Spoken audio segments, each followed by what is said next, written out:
Um dia de outono do ano de 1969, um meteorito parcialmente destruído no contacto com a atmosfera esmagou-se sobre uma pequena cidade australiana.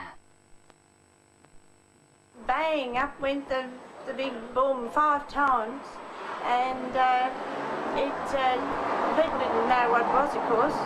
Just wondered, we thought the Third World War was starting or something, but it was... Fragmentos desse meteorito vindo do espaço foram enviados para a NASA, onde os cientistas desvendaram os segredos de sua composição.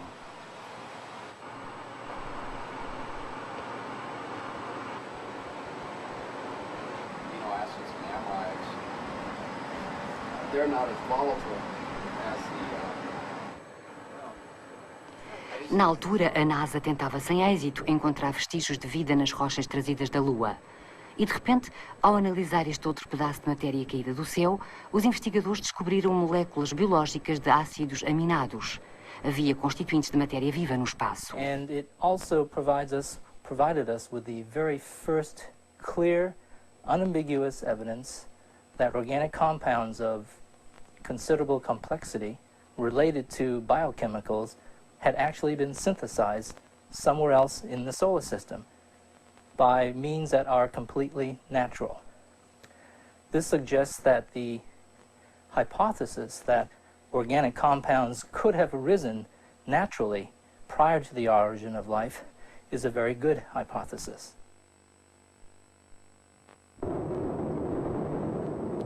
Pouco tempo após o dilúvio, caiu uma avalanche de meteoritos no oceano original. Esses meteoritos estavam carregados de todos os ingredientes necessários à vida. Ao mesmo tempo, a energia dos raios ultravioletas produziu reações químicas que trouxeram consigo os elementos que faltavam.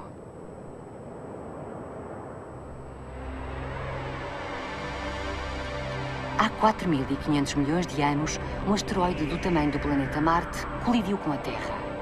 Esse terrível e gigantesco impacto teve consideráveis consequências na história do nosso planeta.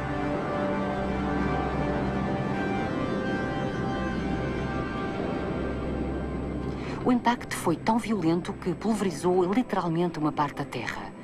Os telhaços ficaram no espaço onde se reuniram sob o efeito das suas forças gravitacionais. Tinha nascido a Lua.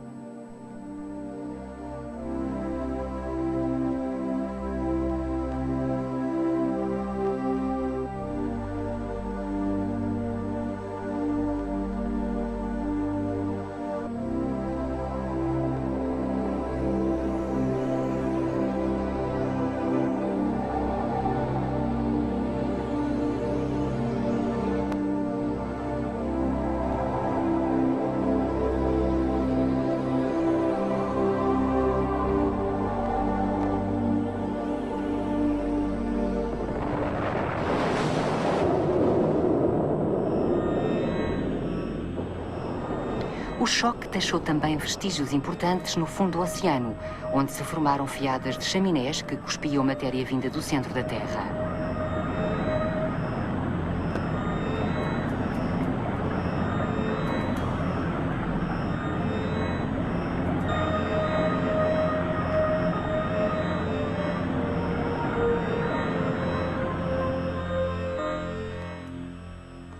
A Lua, que gravitava por cima do oceano original, ocupava um lugar importante no espaço. A distância que a separava da Terra era então 2 vezes mais curta que atualmente.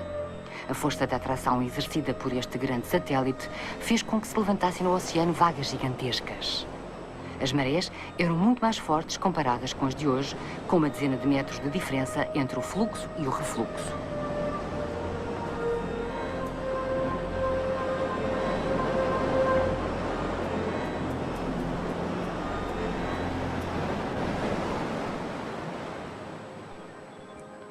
É neste oceano em perpétuo movimento que reações químicas em cadeia vão fazer nascer a vida.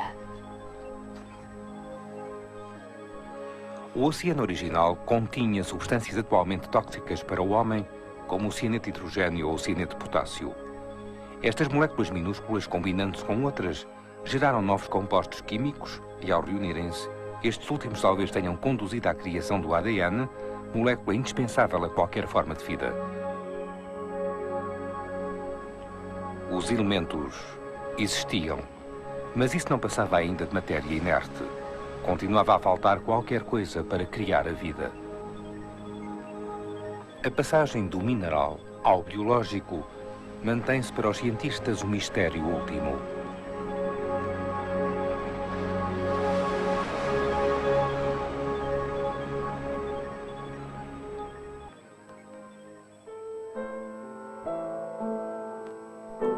O Dr. Dimmer é um dos investigadores que consagrou a vida a resolver este enigma. A música que ele compôs é a transposição sob forma sonora dos sinais inscritos no ADN humano.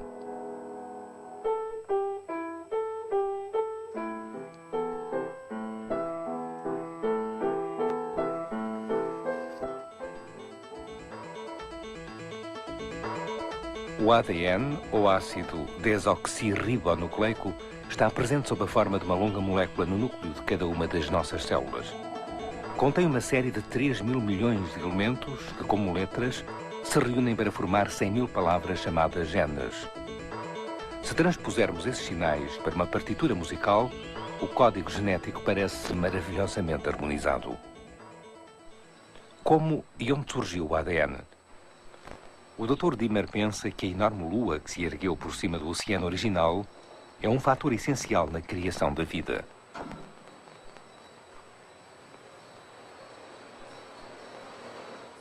Perhaps the early moon brought in tides, left tide pools to dry down, go through this concentrating process, and perhaps the moon did have a role to play in that regard.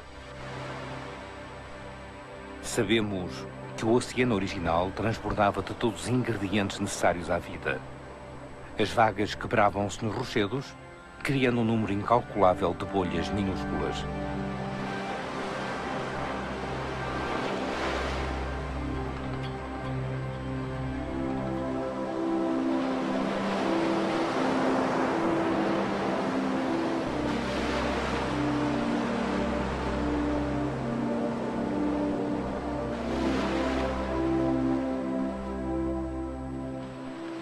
Algumas dessas bolhas não rebentavam e foram fixar-se aos rochedos.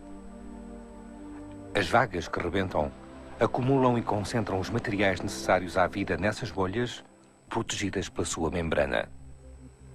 O Dr. Dimmer requeriu esses fenómenos tal como podem ter ocorrido no oceano original. A superfície da bolha é aumentada para fazer surgir a sua membrana. Esta imagem mostra claramente a forma como a matéria que a rodeia é absorvida por esta membrana.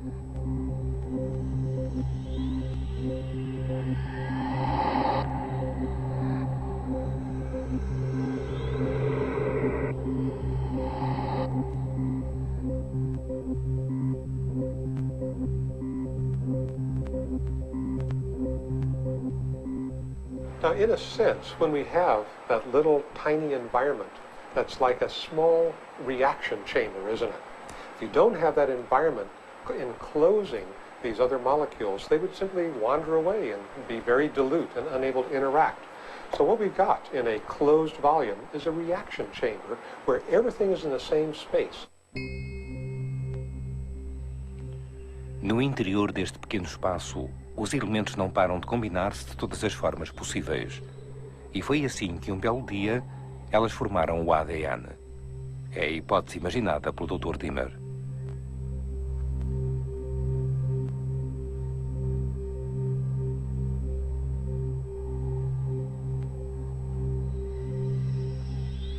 Pensa-se que a primeira forma de vida era muito simples. Um conjunto de moléculas envolvidas numa membrana. Mas ela era capaz de reproduzir-se, dividindo-se para formar seres absolutamente idênticos.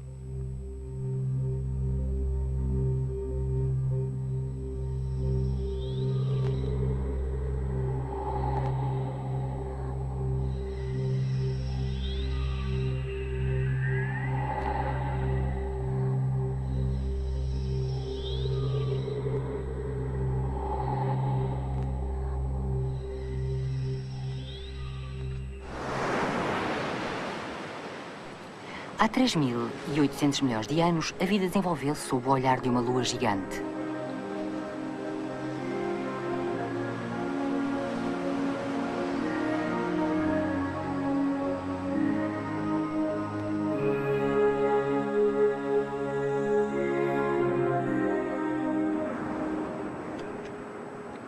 Pouco depois do seu aparecimento, os seres animados começaram a evoluir e a diversificar-se.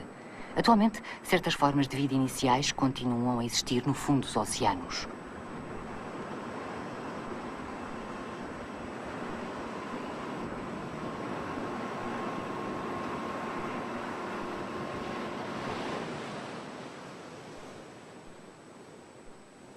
Em 1991, uma erupção vulcânica submarina agitou o fundo do oceano, numa região situada a 800 km da costa mexicana. As profundezas marítimas voltaram ao estado original do mundo.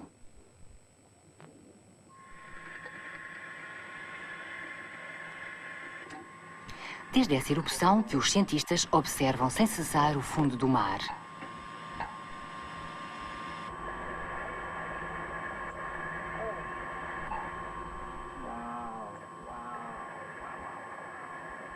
A 2.600 metros de profundidade, a câmara capta os restos do fluxo de lava que, ao que parece, continua a estender-se. Percebe-se claramente o fumo negro a sair destas enormes chaminés.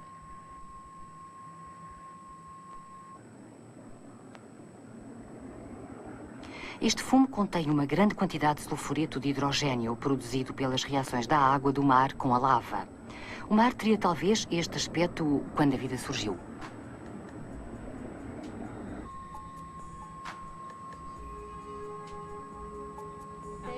Uma chapa que acaba de permanecer uma semana no fundo do mar voltou à superfície. Vê-se que proliferaram nela uma quantidade enorme de bactérias. Army's kind of shaking it around to get the bacteria off of it so we can read which marker it is. Incredible. Incredible. Now I wish Pat had left only one.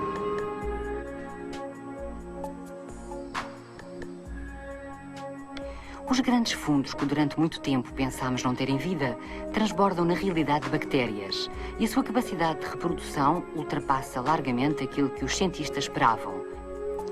Este estudo permitiu descobrir que elas proliferavam ao contacto com o sulfureto de hidrogênio.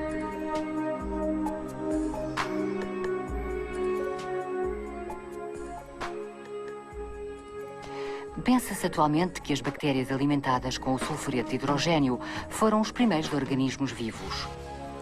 Pensou-se durante muito tempo que a fotossíntese, a qual depende da ação da luz, estava na origem da vida.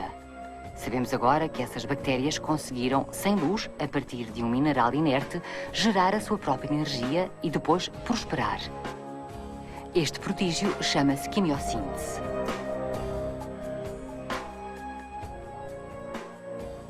Estas bactérias, que começaram a viver há 3.800 milhões de anos, evoluíram rapidamente, adotando as formas de vida mais variadas. Algumas criaram carapaças rígidas, ao passo que outras conservaram uma membrana flexível. Estas bactérias são os nossos antepassados mais longínquos.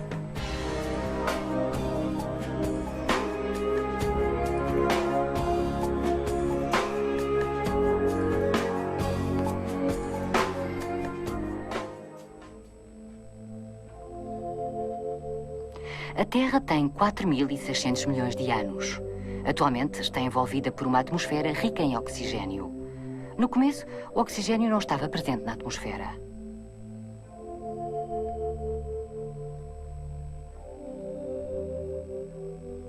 O oxigênio, que favorece todas as formas de combustão, era um gás tóxico para os primeiros seres vivos. Mas atualmente, quase tudo o que tem vida depende do oxigênio para sobreviver.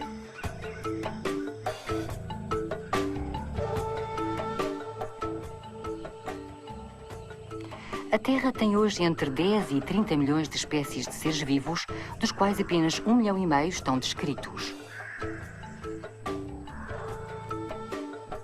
A maior parte destas formas de vida utiliza o oxigênio para produzir a energia necessária a todas as suas atividades.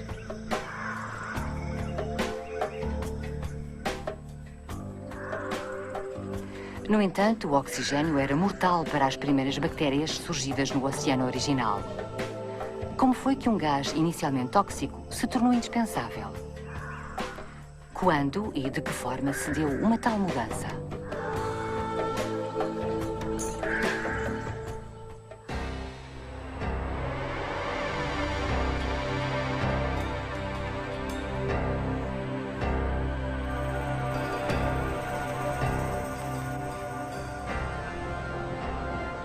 No passado distante, a Terra estava envolvida em nuvens espessas. Foi preciso esperar pela formação dos continentes para que surgisse o oxigênio que clareou o céu. Os continentes aproximavam-se uns dos outros e lentamente entravam em colisão para formar progressivamente uma massa cada vez maior. O calor despendido na formação dessa massa libertou naquilo que iria tornar-se a nossa atmosfera uma grande quantidade de gás carbónico. A superfície do continente estava continuamente exposta ao vento e à chuva. As poeiras libertadas com essa erosão eram arrastadas para o oceano. O vento e a chuva traziam consigo grandes quantidades de cálcio e de sódio que o mar inicial pouco possuía.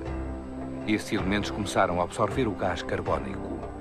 O gás carbónico formava então em torno da Terra um efeito de estufa impedindo que o calor se libertasse.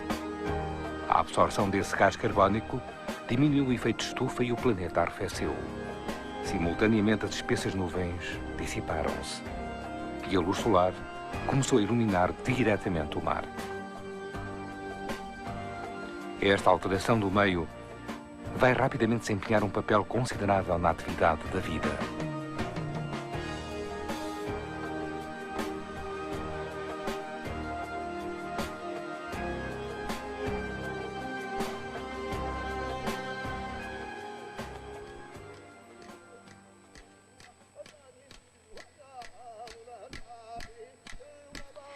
Os vestígios do mais velho continente da Terra encontram-se em Pilbara, na Austrália Ocidental. Os aborígenes dizem que a Terra nasceu de um cão.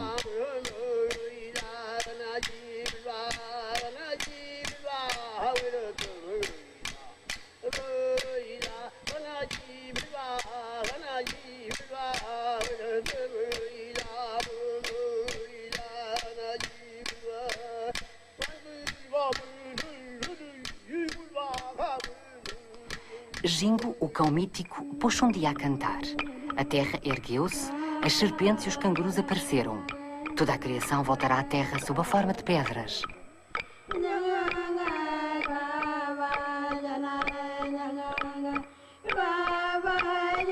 Outro canto diz que as chamas iluminaram o mundo num clarão e todos os animais foram surpreendidos.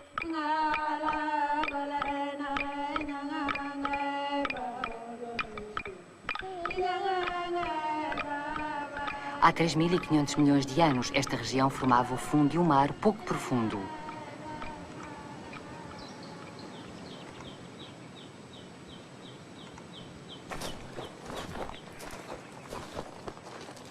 Em outubro de 1992, descobriram-se aqui os fósseis de um organismo muito particular.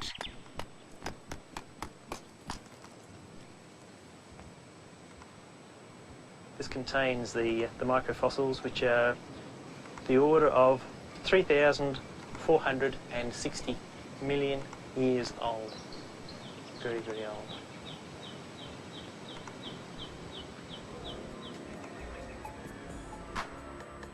É uma das mais antigas rochas presentes na Terra e podemos ver claramente inscritos na superfície os vestígios da sua antiga vida submarina.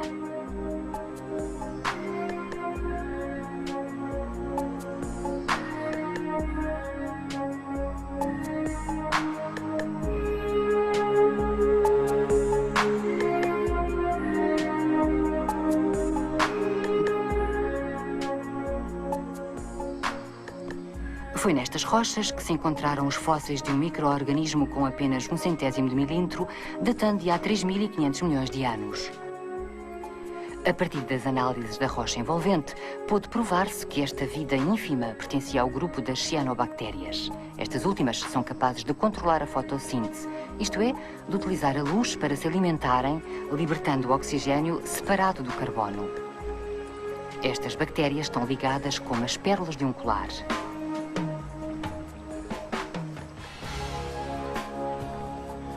As que vivem atualmente parecem-se com as suas antepassadas de há 3.500 milhões de anos. Graças ao Sol, as cianobactérias criaram um sistema engenhoso que lhes permite alimentar-se a partir da água e do gás carbónico. Quando a luz do Sol conseguiu atingir a Terra, na altura do nascimento dos continentes, as cianobactérias reagiram maravilhosamente a essa alteração. A vida tinha feito aí um avanço fenomenal. Quando a superfície da cianobactéria é aumentada, vê-se aparecer uma série de elementos que transformam a luz em energia, como um captor solar. Tomando ao gás carbónico o carbono necessário ao seu alimento, a cianobactéria liberta oxigênio. Este, respirado por outros seres vivos, produzirá outra vez gás carbónico. A vida inventou assim um ciclo perpétuo que lhe permite explorar a energia sem esgotar.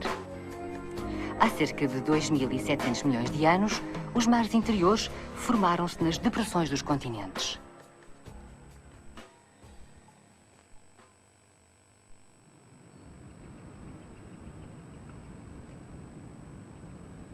Na Austrália Ocidental, um desses mares está hoje seco.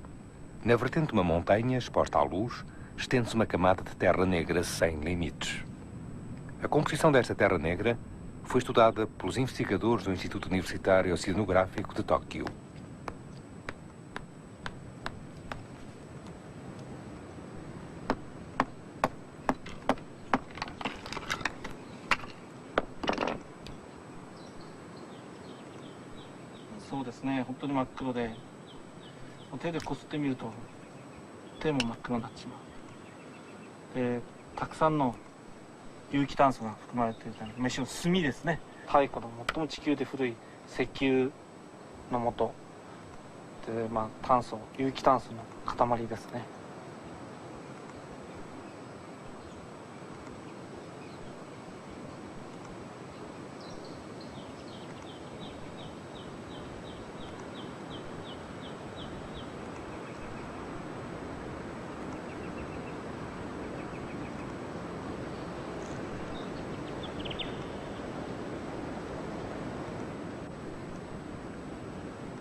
Após 4 anos de pesquisa, o professor Taira e a sua equipa concluíram que o Sol se formara através da acumulação de restos de inúmeras cianobactérias.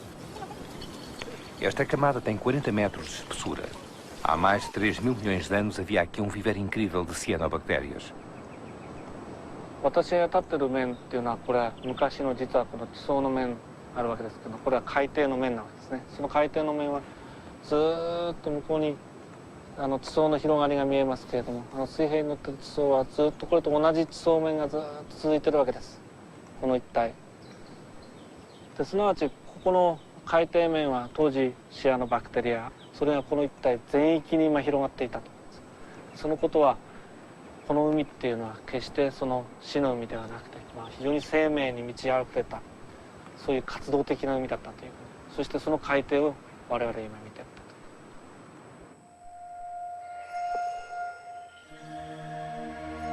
A proliferação maciça de cianobactérias nesta região cobria toda a superfície do mar há 2.700 milhões de anos.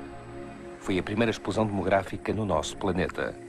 E a prazo, o ambiente terrestre iria transformar-se por completo.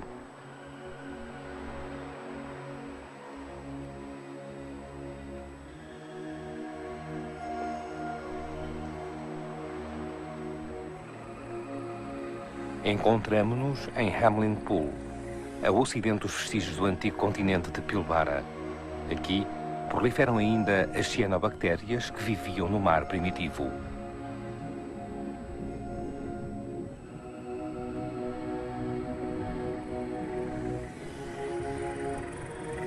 Vivem inúmeras cianobactérias à superfície da rocha emergida.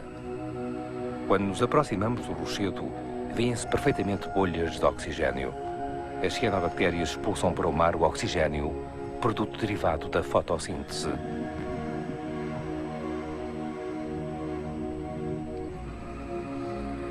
O mar antigo começou a transbordar de oxigênio emitido pelas cianobactérias. O oxigênio assim produzido reagiu com o ferro para formar uma grande quantidade de ferrugem que se depositou nos fundos marinhos.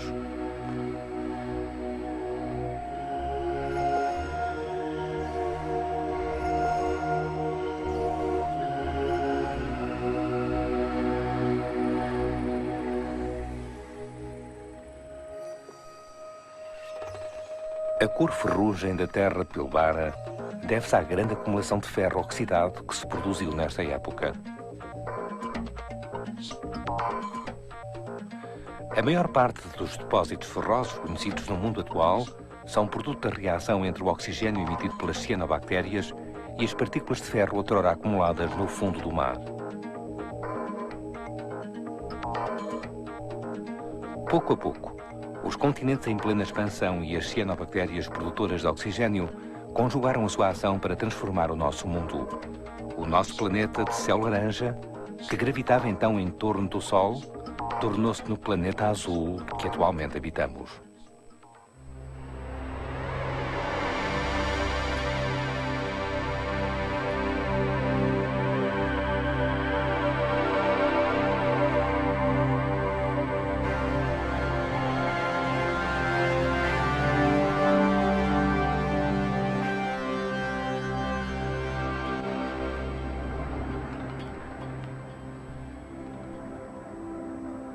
O que aconteceu às bactérias que sobreviviam no sulfureto de hidrogênio a quando da grande transformação do ambiente terrestre?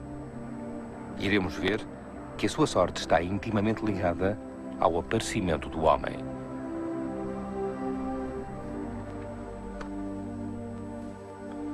O desenvolvimento das cianobactérias transformou o mar num meio rico em oxigênio.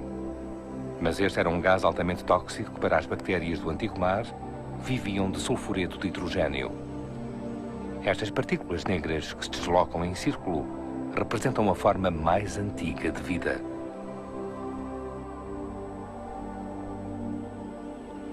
Esta bolha esférica está cheia de gás. Quando as bactérias estão expostas a este gás, a sua atividade enfraquece e muitas delas morrem. Como conseguiram estas bactérias ultrapassar uma tal catástrofe?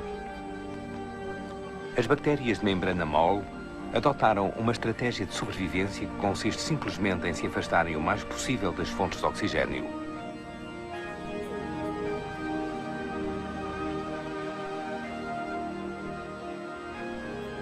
Entretanto, as bactérias de carapaça dura comportaram-se como pioneiras, resistiram às transformações do meio. Em vez de se exilarem, continuaram a ocupar este ambiente perigoso, cheio de oxigênio. O delta do Ebro desemboca no Mediterrâneo. As pessoas chamam-lhe aqui os cornos do touro. As águas usadas lançadas no rio estagnam e as bactérias multiplicam-se. Na Vasa, sobrevivem ainda hoje micro-organismos do mar original. Esta parte do delta estava cheia de cianobactérias. Quando o oxigênio que ela produziu impregnou o meio, podemos ver aqui a forma como os micro-organismos enfrentaram a situação. Uma bióloga de fama mundial, a doutora Lynn Margulis, pensa que o estudo destas bactérias nos permite reconstituir o processo que esteve na origem da vida. And extremely different. Each one is very different. And none of them have ever been studied. There's no study of any of this. Why? Who has money to play in the mud? I mean, right? You have to feed all these people to make more people to ruin the earth.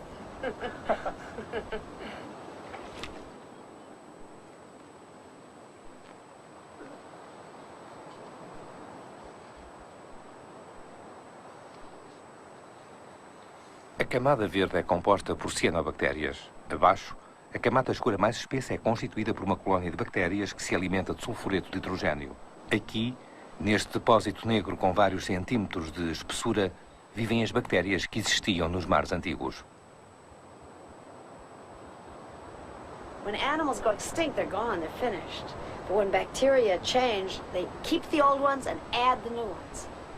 So there's no real loss at all. So these anaerobes are still the way they have been many years. Quando se observa de perto este tapete verde, apercebemos-nos de uma camada rosa intercalada entre a camada verde superior e negra inferior.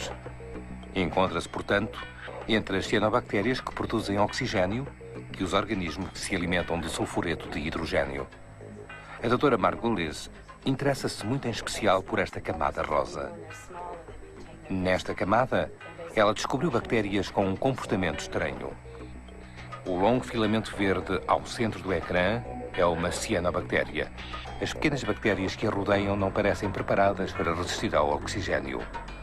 A doutora Margulies pensa que ocorreu um fenómeno semelhante no oceano original.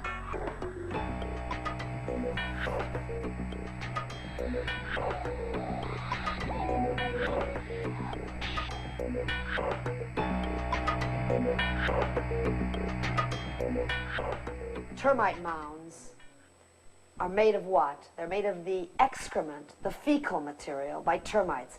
They make so much of this material, they have to recycle it. In the same way, the oxygen is produced by the cyanobacteria, and the oxygen is a very reactive gas, so the same bacteria that produce it develop steps to use it. And not only that, bacteria next to them that were not cyanobacteria also developed steps to use it. Why? Because when you combust organic matter with oxygen, you derive much more energy. We know that from our fires. Our fires require oxygen. So what happened in the first place is that a waste became a necessity.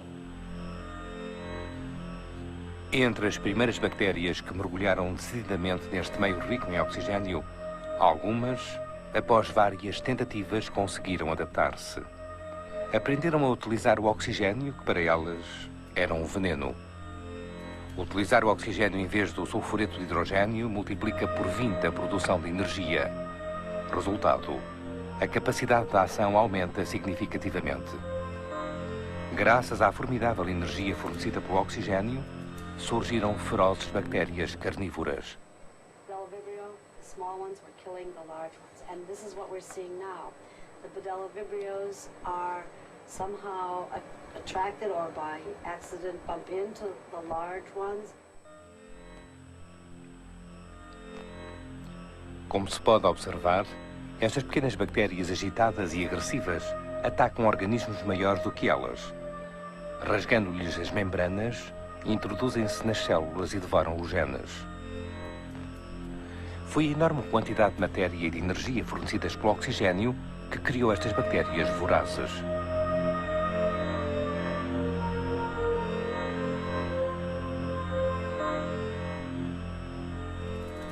No seu meio, rico em sulfureto de hidrogênio, as bactérias de membrana flexível foram também agredidas. Tiveram de lutar pela sobrevivência frente às bactérias de carapaça dura, estimuladas pelo oxigênio. Talvez seja para melhor se defenderem que as bactérias vizinhas se associaram. O novo organismo formado por esta associação conservou o ADN central que envolveu de seguida numa membrana. Assim nasceu o núcleo da célula.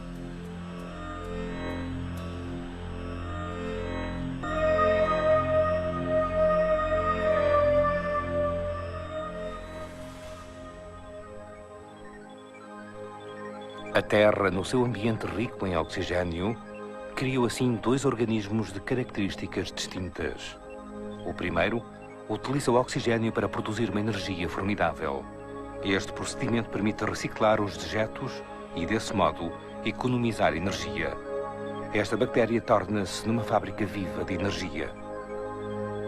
O segundo organismo, composto de várias bactérias reunidas, reagrupou no seu centro os filamentos do ADN resultantes de cada um dos micro-organismos. Criou assim o núcleo celular que armazena todas as informações genéticas. Um verdadeiro banco de dados.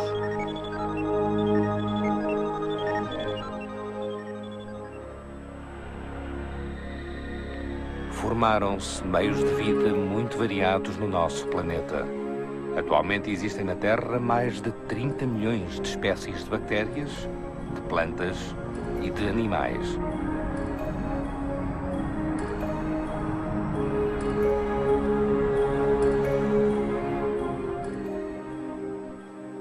Nós, humanos, somos uma dessas espécies.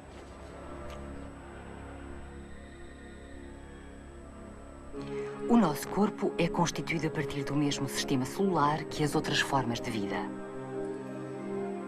No interior de cada uma das nossas células encontra-se o núcleo. Como um enorme banco de dados, o núcleo contém todas as informações genéticas. Essas informações estão organizadas. O homem tem 23 pares de cromossomas, ou seja, 46 cromossomas que possuem os genes cujos efeitos se combinam para dar a cor dos olhos, por exemplo. Os elementos que se movem em torno do núcleo são as mitocôndrias. Elas utilizam o oxigênio para produzir toda a energia necessária à célula. O núcleo e as mitocôndrias são os descendentes dos dois tipos de bactérias que viviam no fundo do oceano original há 2.000 milhões de anos. Como acabaram por coexistir os descendentes de duas bactérias que viviam em competição? O investigador observou em direto este fenómeno estranho. Viu dois micro-organismos antagonistas encetar esta associação da vida a que chamamos simbiose. O Dr. Kwang Jeong, da Universidade de Tennessee.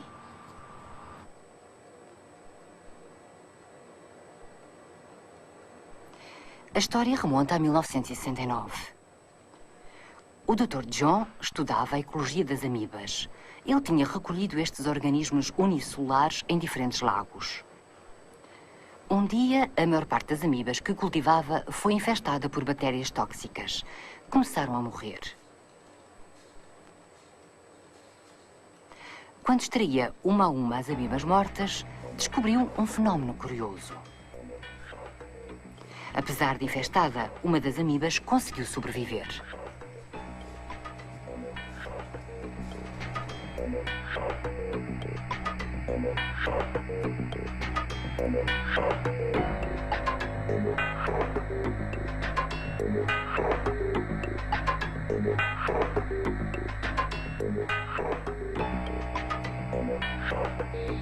Observando-a atentamente, apercebeu-se de que ela continha bactérias. Foi graças a essas bactérias que a amiba conseguiu sobreviver.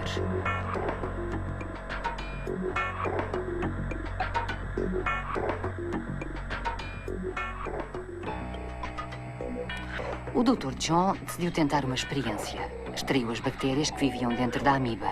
A reação foi imediata.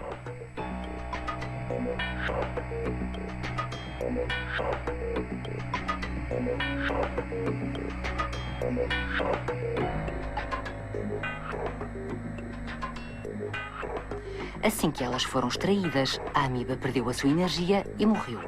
A amiba não consegue sobreviver sem as bactérias.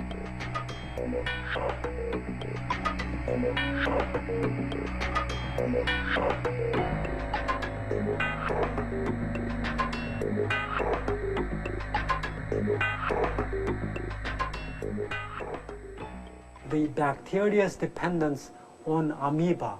From the very beginning, we tried to culture these bacteria outside amoebae, but we have not been able to culture them. They grow only within amoeba, and so they are getting something from amoeba for their survival, and we're trying to find that out. Now, in the meantime, we have learned that amoebae produce a few proteins that are used by bacteria, and so it's a kind of exchange.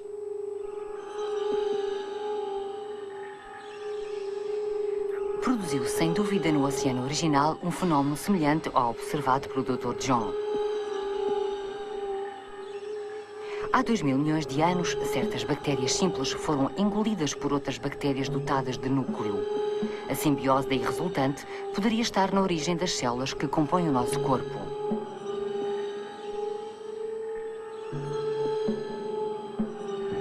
Esta célula real é semelhante à que produziu a fusão da bactéria com o núcleo com as bactérias que utilizavam oxigênio. O núcleo central está rodeado de mitocôndrias resultantes das bactérias alimentadas de oxigênio. As mitocôndrias multiplicam-se por divisão. Uma célula humana contém mais de 2.000. Foi assim que nasceu um novo organismo dotado de núcleo utilizando oxigênio.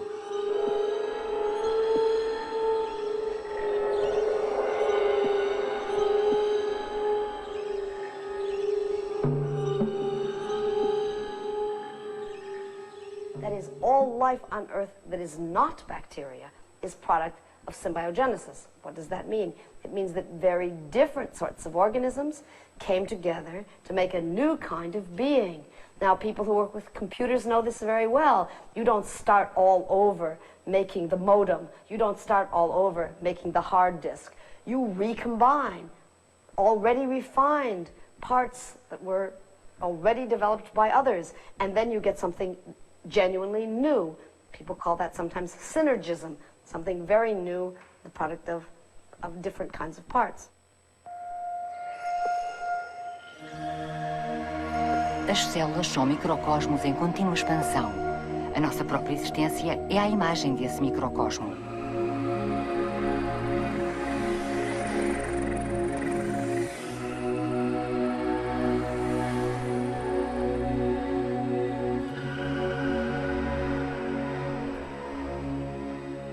O núcleo envia ordens baseadas em instruções codificadas no ADN.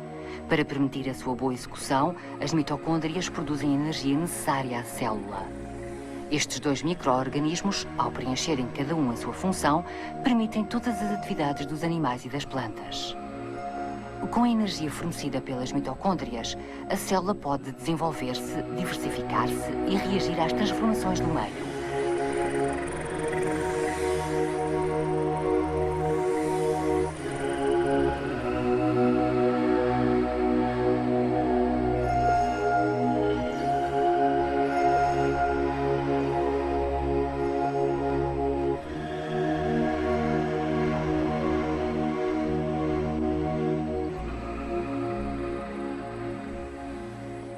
No mar, em terra ou no ar, a vida inventa as formas mais diversas para se adaptar a meios diferentes. As células são a base da riqueza do mundo vivo.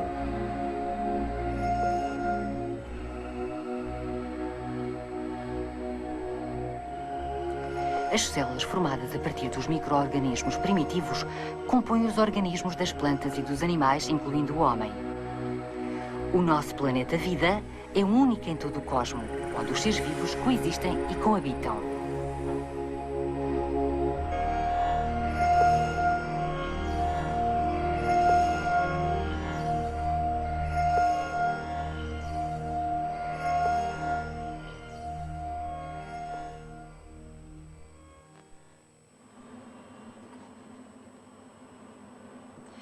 O submarino Alvin explora o oceano a 2.600 metros de profundidade.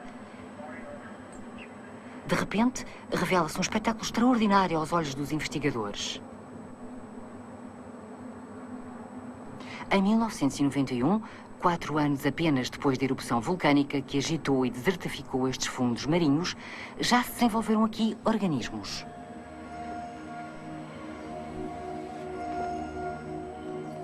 Alguns deles nunca tinham sido observados.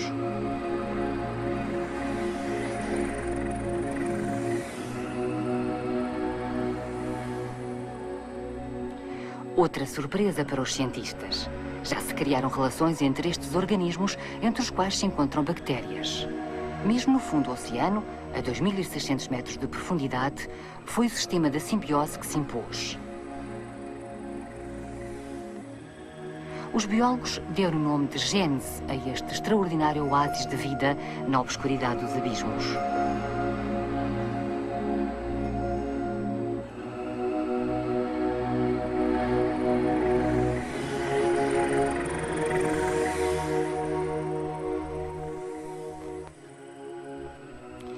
Desde o nascimento da vida no oceano original até o aparecimento das células que compõem o nosso corpo, decorreram 2.000 milhões de anos.